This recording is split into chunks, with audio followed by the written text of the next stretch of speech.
Hello everyone, and welcome back to more Klonoa Daughter Phantomile for the PS1.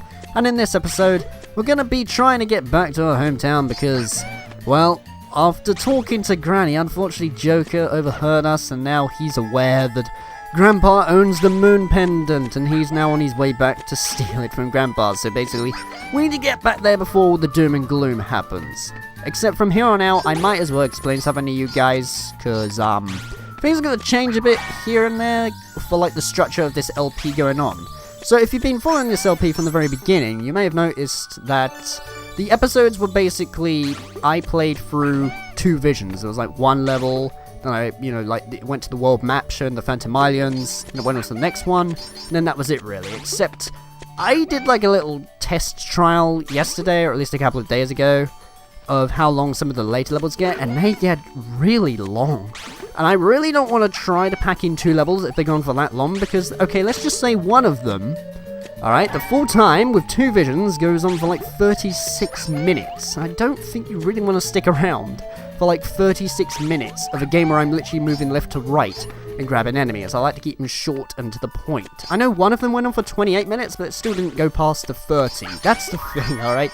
When it gets past the time limit of like 30, that's when I know that, things might need to be broken up a bit here and there. So, I just thought I'd let you guys know about that. Except, one thing to also cover is, I noticed a person or so, or at least somebody commented, basically saying that, my version of Klonoa Daughter Phantomile runs a lot slower. The reason behind this is, well, see, here's the thing, okay? I'm from the UK, and here we have this code, or at least region code, known as PAL. Whereas people who live in places like, say, America, they use this thing called NTSC. And the difference here and there is you guys in America get a faster frame rate than us. Because in the UK we have this thing known as 50 Hz, okay? Which in other words means the game runs in 50 frames per second. Whereas in America it has 60 Hz, where the game runs a lot faster, running in a smooth 60 frames per second. So I just thought I'd let you guys know about that, really. Even though I know I could play the American version of this on an emulator, it is possible, it's doable, I could do it. But honestly, when I play like a PS1 game, or just any game I record now, I really like to play it how I've always played it throughout my whole entire life, living in the UK. Because in the UK, we didn't really have a 60Hz PS1.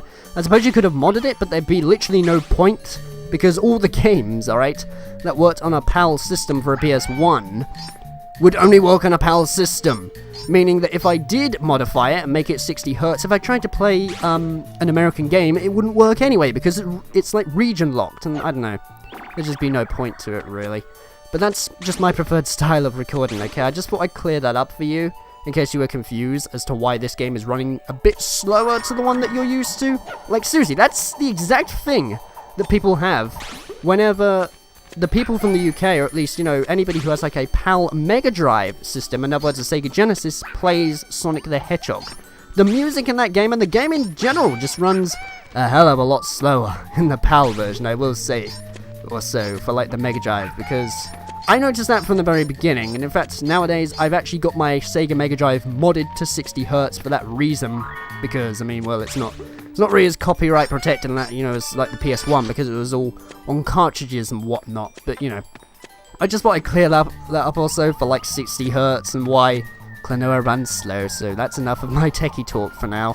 When I do talk about that kind of thing, I do kind of ramble on a bit, but that's just my passion, because I'm a weird individual. I'm into like weird stuff, like some of the best ways to record from retro systems. I don't know, this is how I am, it's my passion.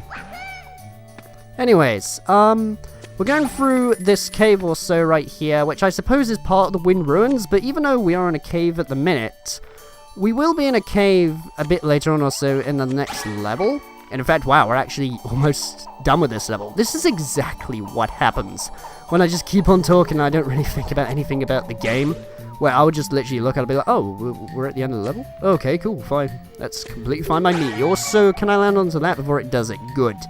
That was kind of a risky move right there, but at least using some of the enemies for altitude will make things a little bit easier here and there. And that's literally all the Phantomilians. Cool, so then I can happily just finish off this level with a bunch of ghosts that surround me. There we go, so that's Vision 4 of 1 complete. And of course, as per usual, we rescued all the Phantomilians, added them to the world map.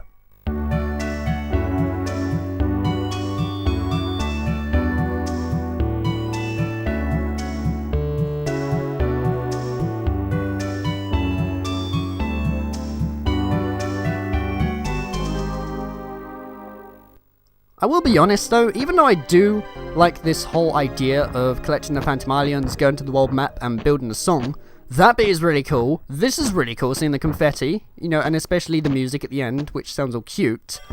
But there is one bit of criticism I will have, and honestly this has been fixed in the Wii version luckily, and that's where, you know, like the world map that you saw literally just a second ago, you may just think that if you miss like one of the Phantomilians, that means that, oh, that's alright, that means you can just go back and get it later. No, unfortunately not. In the PS1 version, for some reason, literally when you finish the level, you can't go back, like, at all.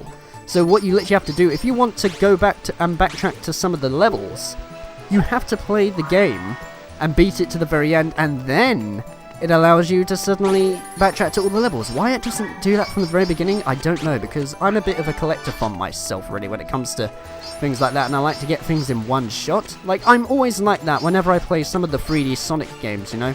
Because, some of them, you can actually get A ranks from the very beginning, and I like to do that. In fact, that's one thing that Sonic Colors doesn't do, which is actually regarded as one of the best Sonic games ever, or at least, yeah, in fact, yeah, one of the best Sonic games ever. I was going to say 3D Sonic game, but no, it's literally a really well critically acclaimed Sonic game, Sonic Colors. I mean, I like Sonic Colors, but I do hate the fact that on that game, you can't go for the S ranks at the very beginning until you unlock all the wisps.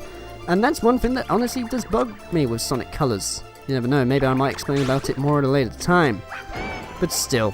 Okay, we're going through this area right here, which I think is called Blue Caves Echoes, as far as I'm aware.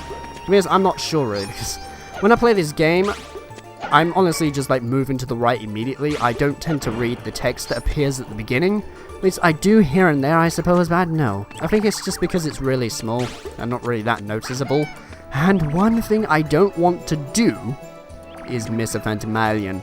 Yes, I did actually have a previous recording session on this, which is actually going well, until I realised that, oh wait, hang on, a Phantomilian. I missed a Phantomilian here and there, because even though you are just literally moving to the left and right in this place, you do sometimes have to go a bit off track here and there to find some of the Phantomilians, except it's not as, say, as like a labyrinth or so, like with the previous one that we were in, which was called Count Free, or at least that was the name of the song. I can't actually remember the name of the level, though. Because outside this area, I think this is where things start to change up a bit, especially like this checkpoint here and there. Yes, this is the one. This is the one that I somehow miss. I don't know how, really, because when I play this in my spare time, usually I don't miss any Phantomilians at all. It's probably, though, because I'm playing this through live commentary, and when I do that, it's fun. I mean, it's more rewarding, I do find. Sometimes it can make it a bit more difficult, because I'm focusing on the commentary at the same time, as well as, you know, trying to play the game, really. Also, can I get this? Yes, I can. Cool. That bit right there actually threw me off the first time when I got all the Phantomilians ever in Klonoa Door Phantomile. Because I thought that when I went in this door, that it wouldn't really lead me anywhere, which it actually doesn't. But when I went to the top of that, I thought, I'll get that Phantomilian, but then I'll just head back off out, just in case if I fall down that area, and it's, you know, it basically means that I can't go back. And say if there was an early Phantomilian that I missed, that would be a bit of an issue here and there. But that's one thing that I did have with it until I played it the second time, and I was like, oh, actually no, they designed it in a way where you can literally just not worry about that kind of thing. That's the thing. I love Klonoa's design, for like level design going on. Even though, yes, it is simple, you're moving to the left and right, you're grabbing enemies, and yes, some of the enemies are very repetitive. I like the fact that the levels are designed in a way where you can literally make every one of them collecting a Phantomilian, and, you know, just, it's not really that much of an issue. The only one, there's literally only one Phantomilian, where if you miss it once, that's it, you have to do it again. And we've already got that, like literally, at the very beginning of this episode, or at least the beginning of this area that I'm particularly in, you may have noticed that on that water slide, there was one that I had to jump and then get. Yes, that one. If you miss that, unfortunately then you have to redo the level, which brings up the issue of what I explained about earlier, you know, where basically that means that if you miss that and then you move on to the next level, you can't go back to it unless you beat the game, which I think I had actually in my time playing this. That's a bit of a shame right there. Okay, what I want to do is grab that ghost and then use this in order to grab that, damn it. Let me know, my timing was off then. Never mind, I'll just try it again also, because luckily the ghosts respawn, making this a bit easier. In fact, I kind of took inspiration, I suppose, from Boos in particular, because they remind me of those ones like in Super Mario 64. I suppose there's a lot of elements that Klonoa used to make it great or so, because there are certain places like here and there and that reminds me of Mario, particularly Mario 64. Like, you know, I explained in episode 1 where you collect all the dream stones. Like, if you collect 100 of them, you get an extra life. And now we have these ghost-like enemies, which are basically similar to Boos. So, you know, I guess they're to use some ideas here and there. But, I mean, it's not stealing. I mean, it's just being influenced, isn't it? Okay, I was going to say, I thought I screwed that up then, because this bit's a bit risky or so if you're not really that tight at platforming. Just to be on the safe side, I always, whenever I go across platforms, let this be a night or so for, like, whenever you play Klonoa or Phantomile. It's best to, whenever you jump over platforms, you really need to have, like, an enemy with you, just so you can use it for altitude and make things, you know, a little bit easier, because if you don't, then you might fall and die, and, well, that's a bit of an issue, obviously, isn't it? But either way, good, we're outside the cave. Maybe now we can see Grandpa. In fact, there it is, right there!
Yeah, if you thought this game was cute at the beginning, things have really taken a turn now.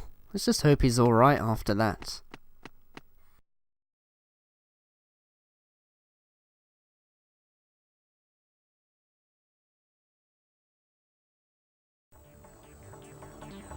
Stop! That's close enough!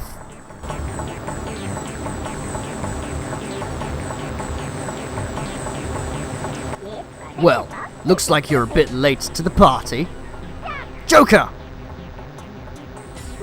Why, isn't this the moon pendant I have here? Now, how did it get here? Give it back! In any event, mission accomplished. Now I'll have to finish you off.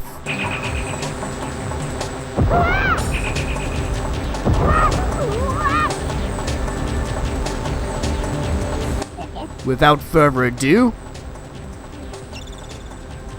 so long, I'll get you.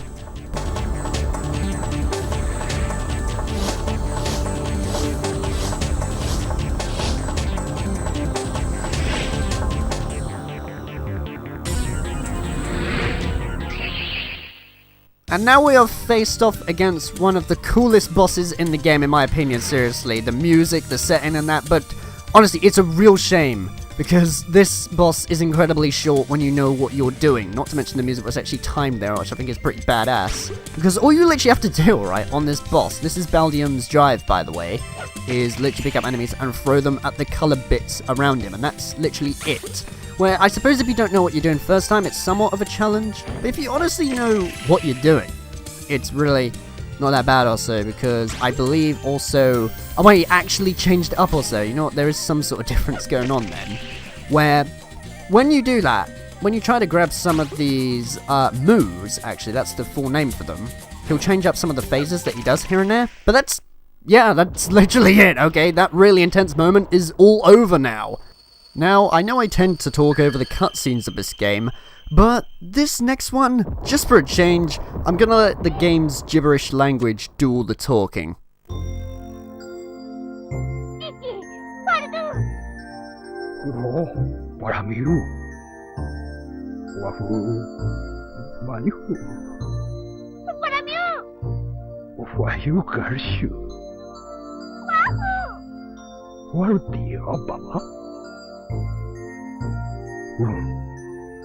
Toravi, Kuro, Yomaruk, Marifu, Warifu, Tulapu, Udru, Mariafu, Wafu, Warumaniu,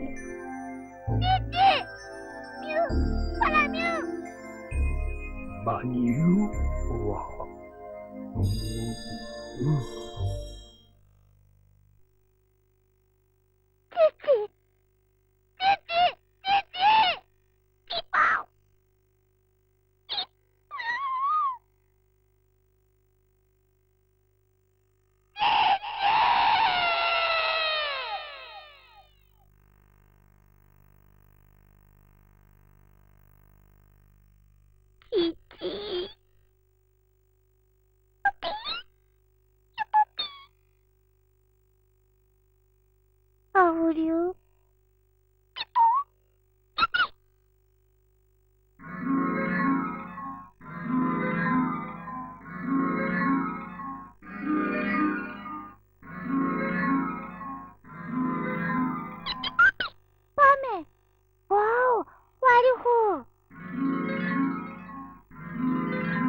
And so, after those traumatic events, there is still hope. So, in the next episode of Klonoa Daughter Phantomile, we'll be heading onwards to the Temple of the Sun. Take care guys, I hope you have enjoyed this episode, and I will see you in the next one.